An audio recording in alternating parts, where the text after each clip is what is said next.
So let's talk about naming conventions for your campaigns, ad sets, and ads. And so basically what we're going to do here, guys, is we just want to be specific enough. And I know it might not seem important at the beginning when you only have, one campaign for maybe one product or something like that. But, you start to get more and more ad sets, because the people who are successful on Facebook, like I always preach, are the people who test the most, who create the most split tests, right? If I'm advertising an entrepreneurship course, I'm going to make one campaign that is targeting Tony Robbins. I'm going to make one campaign that's targeting Gary Vaynerchuk. I'm going to make one campaign that's targeting Bob Proctor, right? All of these people who've kind of, proven themselves and have been around for years and have, a lot of the kind of fame and notoriety as popular entrepreneurs, just, from the chaos of the market.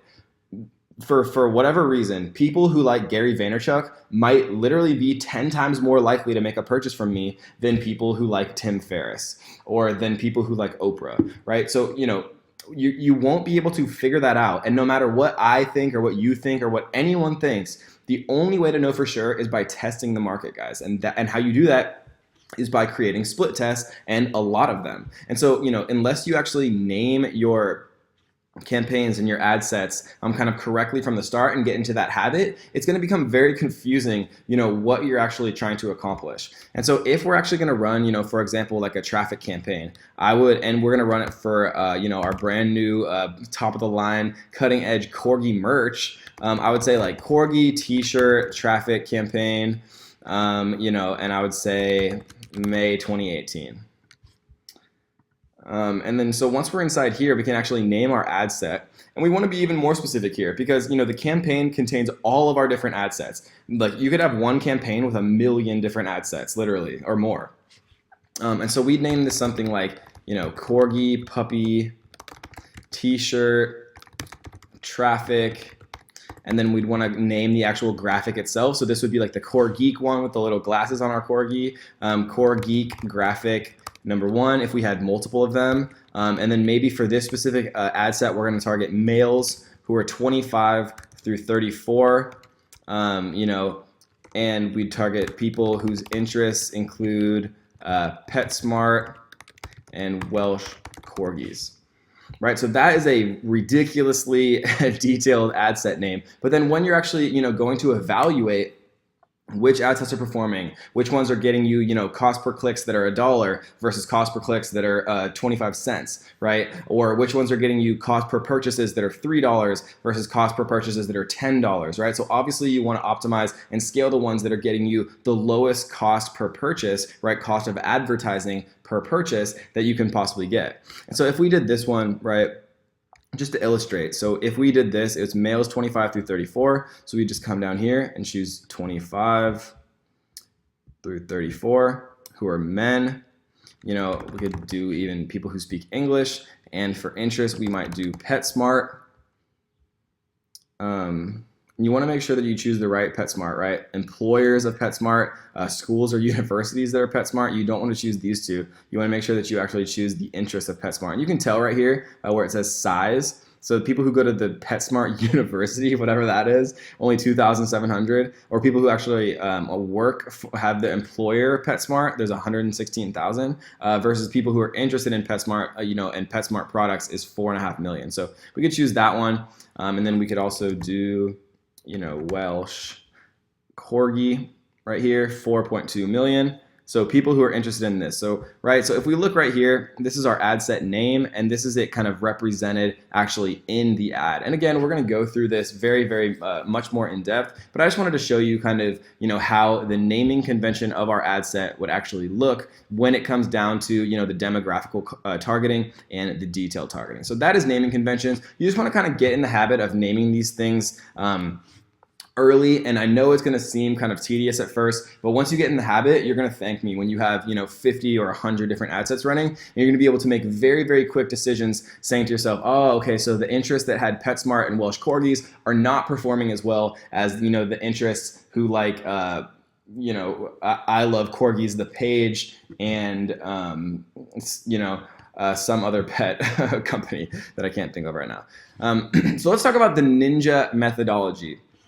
Right, so the Ninja methodology basically allows you to, in a very intelligent way, kind of hone down on a ton of different split tests kind of in the most efficient way as you possibly can. So the overall strategy, guys, and how this works is to set up a huge number of shots in the dark, kind of using different images, because the first thing that we want to narrow down is which image is performing the best, right? You never want to just come at an advertising campaign with one image. You generally want, at the minimum 3, but I like to have 5 different kind of high quality images. Maybe one has like a smiling corgi with a little 20% off in the corner, and one is like a video of a bunch of corgis playing. One is, a picture of like a beautiful woman smiling, like holding her corgi puppy. One's like a picture of, a bunch of corgi puppies with their mom. All of these different types of things that kind of would appeal to people who would be interested in corgi t-shirts, and people who would be interested in buying merchandise related to adorable little corgis. And so the first thing that we need to figure out, guys, is which graphic of those 5 is the most kind of effective and efficient at driving what we want, right? Whether it's traffic to our site or add to cart or purchases, obviously, is what most people would want. And so how we do this is, we create one kind of master targeting.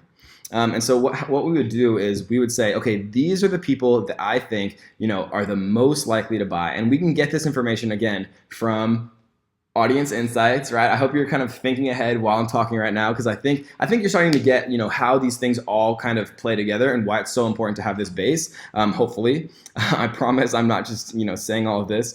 And so once we kind of narrow down our master list here, where we have, the perfect age that we're guessing, right? Because we don't know, but we're guessing, and we're kind of establishing our best guess up front of the perfect age, the perfect gender, the perfect detailed targeting, the perfect locations, right? So once we kind of have that, we would go ahead to the actual ad itself. And then what we would do is, instead of just a single image, you can actually create up to 6 ads with 1 image each at no extra charge. And so what you're allowed to do, guys, is Facebook will automatically split test for you, where you can actually create up to 6 ads at once by uploading multiple images. So what you're gonna do is you're gonna upload all of your different images with the same targeting.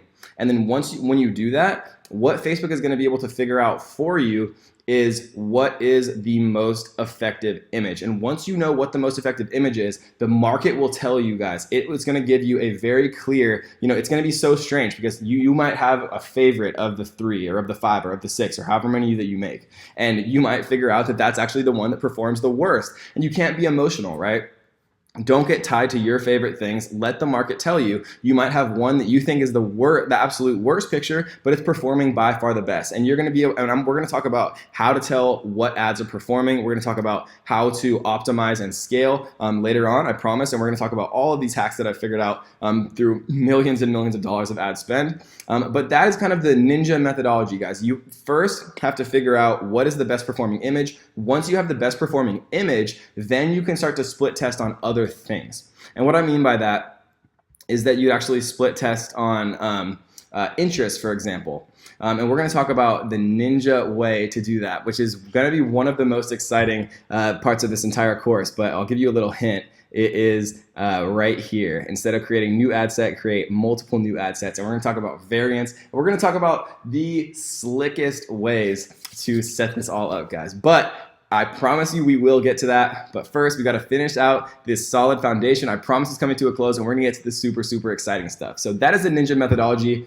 First, we're going to split test on images. Once we know which image for sure performs the best, then we're going to start split testing on interests. We're going to start split testing on demographics, where people are actually located. When we looked up before, I think Montana was the most interested in corgis state according to Google Trends. We're going to split test on gender, all of these different things once we have our best image. And it's going to be a super fun experience showing you guys exactly how to split test in the most efficient, in the most effective ways. Because I think a lot of people teach Facebook ads, but they teach it in such a disorganized, kind of chaotic way. It just makes me crazy. I'm going to show you guys from the very start, even though it might be a little bit more complicated than teaching, the very basics. I'm going to teach you guys how to do it right from the very beginning. So that is your kind of tutorial into naming conventions for campaigns and ad sets, and the intro into the ninja methodology, guys. So I hope you enjoyed that one, and let's get to the next.